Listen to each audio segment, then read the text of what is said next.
আসসালামু আলাইকুম, সবাইকে স্বাগতম। প্রিয় শিক্ষার্থী বন্ধুরা, আমরা যখন হিসাব বিজ্ঞানে আর্থিক বিবরণী প্রস্তুত করি তখন প্রশ্নে যদি বলা থাকে সমন্বয়ে বলা আছে 6 মাসের বেতন অগ্রিম রয়েছে, অথবা এটা অন্যভাবে থাকতে পারে রেওয়া মিলে বেতন 18,000 ব্র্যাকেটে লেখা আছে 18 মাস। রেওয়া মিলে বেতন 18,000 ব্র্যাকেটে লেখা আছে 18 মাস। এটার অর্থ হচ্ছে 6 মাসের বেতন অগ্রিম রয়েছে। তো এটার সমাধান আমরা কিভাবে করব? লক্ষ্য করি, প্রথমত এই বিষয়দায় বিবরণী যখন প্রস্তুত করব তখন রেওয়া মিলে যে বেতন দেয়া আছে 18,000 টাকা, সম্পূর্ণ টাকাটা এই বিষয়দায় বিবরণীর ব্যয়ের অংশে লিখব, পরিচালন ব্যয়ের মধ্যে লিখব। বেতন খরচ যেটি দেয়া ছিল 18,000 টাকা লিখব। এবার এখান থেকে অগ্রিম বিয়োগ করব। এখন অনেকের মনে হতে পারে কেন অগ্রিম বিয়োগ করব? কারণ এখানে অগ্রিম আছে, আমাদের প্রয়োজন 12 মাস, বাট এখানে দেয়া আছে 18 মাস। তার মানে কি 12 মাসের চাইতে 6 মাস বেশি আছে, তাই সেই 6 মাসের হচ্ছে অগ্রিম। সেজন্য আমরা লিখব বাদ অগ্রিম 6 মাসের। কিভাবে হিসেব করব? এই 18,000কে 18 দিয়ে ভাগ আর 6 দিয়ে গুণ। আমি আবারও বলছি, লক্ষ্য করি, 18,000কে 18 দিয়ে ভাগ আর 6 দিয়ে গুণ।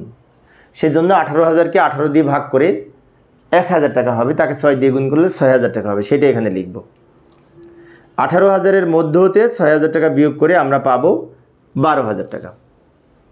আরেকবার বলছি, লক্ষ্য করি, বেতন প্রথমে 18,000 টাকা দেওয়া ছিল সেটা লিখব, সেখান থেকে অগ্রিম বিয়োগ করব। অগ্রিম কিভাবে বের করব? এই 18,000কে 18 দিয়ে ভাগ 6 দিয়ে গুণ, কারণ 6 মাসের অগ্রিম আছে। যে টাকাটা হবে এটা এখান থেকে বিয়োগ করে এই টাকাটা হলো। আচ্ছা, এবার এই হলো বিশদ আয় বিবরণী।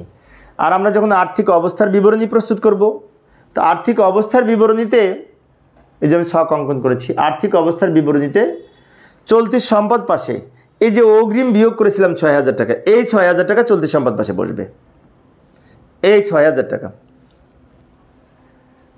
বিষয়টি হচ্ছে বেতন থেকে বিয়োগ করে দেখাবো বিশদায় বিবরণীতে, অগ্রিমটা বিয়োগ করে দেখাবো। আর অগ্রিম 6,000 টাকা কিন্তু সমন্বয়ের আইটেম, আর সমন্বয়ের যে টাকা সেটা দুই জায়গায় ব্যবহার হয়। সেজন্য একবার আমরা সমন্বয়ের যে অগ্রিম ছিল, অগ্রিম যে বের করলাম 6,000 টাকা, ওই 6,000 টাকা একবার বেতন থেকে বিয়োগ করব, আর একবার চলতি সম্পদ পাশে লিখব আর্থিক অবস্থার বিবরণীতে।